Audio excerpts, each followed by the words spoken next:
You're watching Good Day Austin on Fox 7.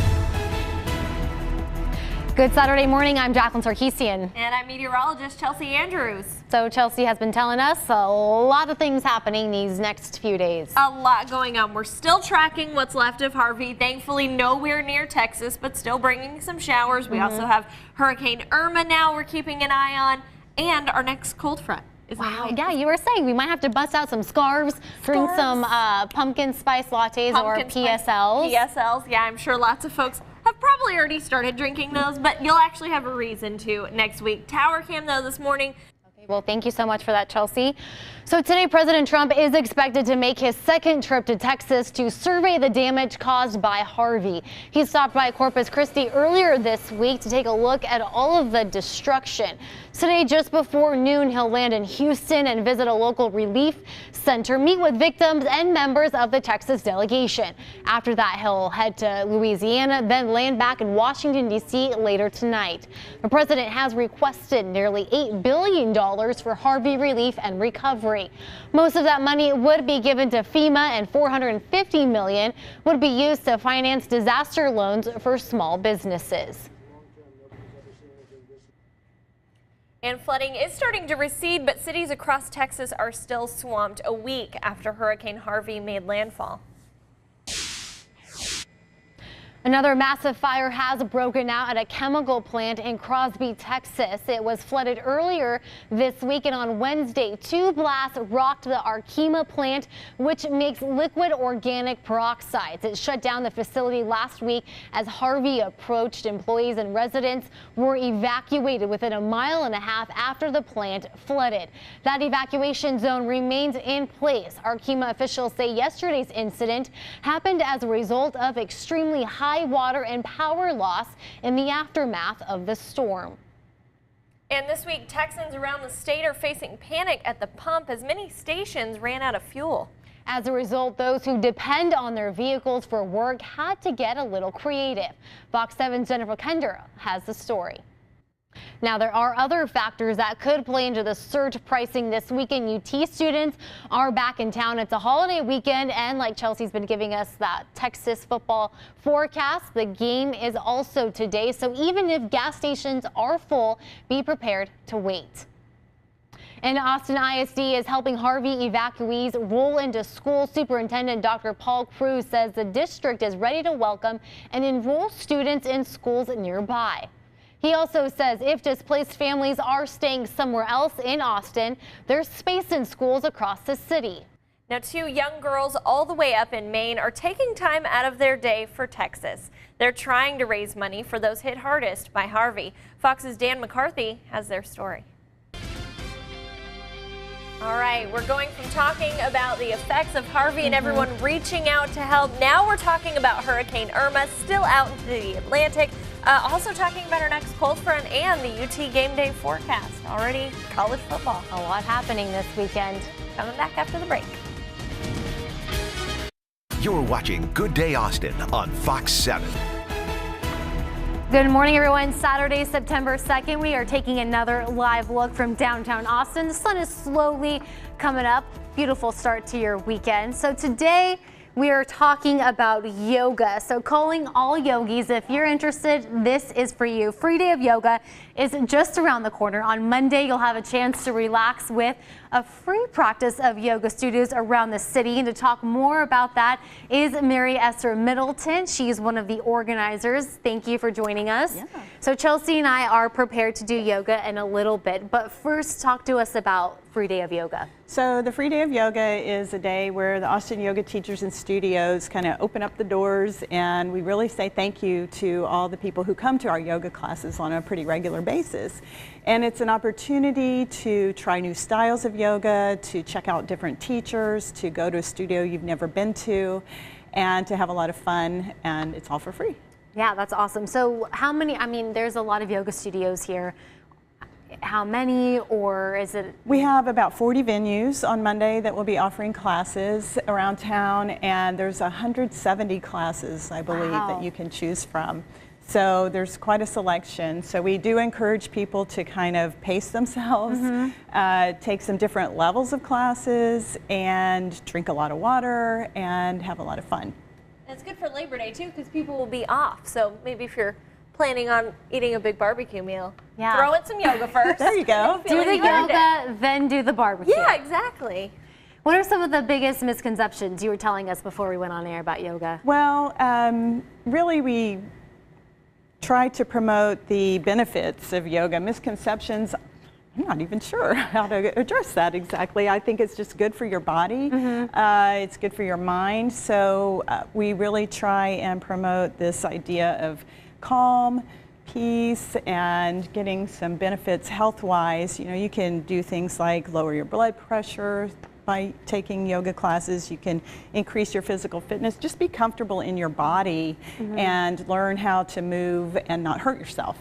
My favorite is the breathing. Just be conscious of how you're breathing, and it kind of carries over in the rest of your the day breathing as well. is very important. And it's something you don't think about, because I know when I take a yoga class, they always tell us, okay, don't forget to breathe. Yes. Don't hold your breath. Constantly we're saying that during class, breathe, breathe, breathe. So that's a good point, thank you.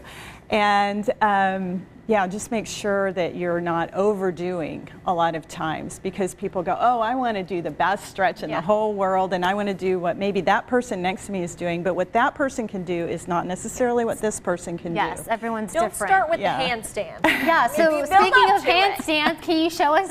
Chelsea I'm wearing shorts she's wanting under to do a this. handstand. No. Can you show us some poses? Well, I'm going to have y'all do the poses. Okay. And so if you want to go ahead and get on the mats. Okay. And we're going to start with Warrior 2. So go ahead and face forward and then take a wide leg stance. I'll kind of do it a little bit back behind you. So how wide you put your feet really just depends on how you feel. And these particular mats are designed to have these drishti points, which is a focal point. If you see these little dots on the mat, it kind of can help you with your alignment. Okay. So we're going to turn the right toes out about 90 degrees and then turn the left toes in a little bit. And you want to let your pelvis turn. So this is one thing people don't always do. They try and keep their pelvis forward and then their knee ends up hurting. So it's not a big turn, just a little turn to the right. Okay. And then you're going to, actually let's do a triangle pose. So stretch your arms out long, and then we're going to reach over to the right side. Chelsea, do you think you could? Oh, okay. And then bring your right hand to your right leg cool, and your I'm left wearing shorts. hand. Something else. So your left arm's, I'm going to stand behind you, and Okay. if it's okay, I'm going to give you a little modification. Sure, do So it. bring this arm up, if that's okay for your shoulder. Yes. There you go. me too? Yeah, so the arm's straight up. So this posture is actually really good for your back, and people who have sciatica problems often benefit. Now your right knee, just a little bit of bend, tiny, that's much. There you go. Okay. Just a tiny, because people tend to hyperextend. All right, how y'all feeling? Great. Good. Oh, so you want a Remembering to really breathe. long spine. And there you go. Nice. All right, so let's inhale, come up. And then we're going to do Warrior 2 on this side. So you're going to bend your right knee now and just make sure the knee doesn't go past the ankle. And the other thing to look for is that your knee doesn't fall to the inside. So a lot of times, if you look down and you can see your big toe, then you have great alignment. Okay. And you look over your right fingertips in Warrior 2. Chelsea, don't rip your dress. I know. It's cool. I'm wearing shorts under here. Yeah, she has It's fine. shorts, everyone, I'm don't ready worry. to work out. And I like to hold postures for a while so you kind of feel, you know, yeah. maybe I need to adjust my shoulders, maybe I need to move something a little bit deeper or not. So go ahead and inhale, come out, and then let's go to And the then left while you're side. giving us, you know, more tips, where can people get more information if they're interested? freedayofyoga.com. So we're going to go into triangle here, reach to your, Okay. straighten the leg. And there's a class at Whole Foods, correct? There's a class at Whole Foods at 7:30 in the morning. We're going to kick off the day. And so There's one of some you's doing triangle information and on one your of you's screen doing right Warrior now. 2, and now you're doing a side angle we're pose. bad listeners. No, you're great. I love it. I'm making sure people You're doing get what some feels good. information while we're 7:30 in the working morning out. at Whole Foods in the downtown Whole Foods at the Pavilion is the kickoff class. There are classes that start earlier than that, so you Oh, can geez. find something. And go ahead and come up when you get tired. I'm definitely feeling a little burn And sensation. I see it says 7 a.m. on the screen, but it's Oh. at 7:30. Oh, 7:30. Also, you can Okay. pick up a chronicle. The schedule is there, but it's really good to confirm the schedule on the website. A few things have changed, so please do that. This is the tree Okay. pose. It's Everyone will This is we'll one be of my right back favorites. after this break. Thanks, y'all. You're watching Good Day Austin on Fox 7.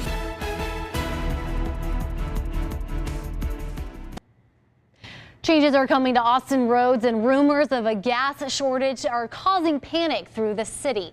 Fox 7's Lauren Petrowski sat down with AAA to talk more about that. You're watching Good Day Austin on Fox 7. Well, the summer season may be coming to an end, but the movie season is just getting started. Some of the year's most anticipated movies will be hitting the big screen very soon. Fox's Kevin McCarthy has your preview.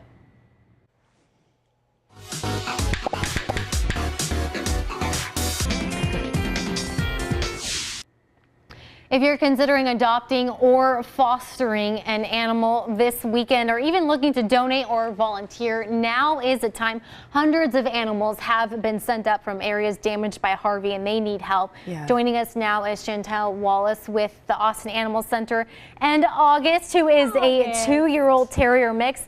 You guys, he is looking for a forever home. Good morning. Thank you for coming on and Thank you talking to for us. letting August and I come on. Yeah, he has been totally chill here in the studio this morning. He's a great guy. He is not a Harvey evacuee, but he wants to tell everybody about the Harvey evacuees.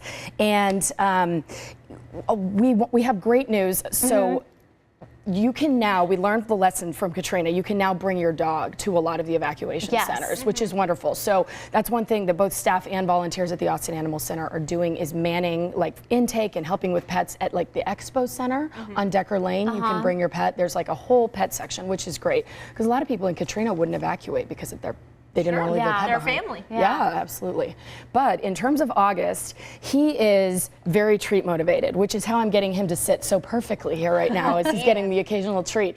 So the great thing about treat motivated dogs is they are easy to train, and he is very easy to train. He's easy on the leash. He's good with other dogs. He's part of our play groups program. Oh, okay. So he would be a great dog to foster if you can't adopt right now, because he gets along with other dogs. Yeah, And we were that's great. talking about changing his name to Scooby. Yes, 'Cause or he's got a Scrappy. Scooby face. Yeah, or Yeah. Scrappy, the smaller one. If you're not brushed up on your Scooby trivia.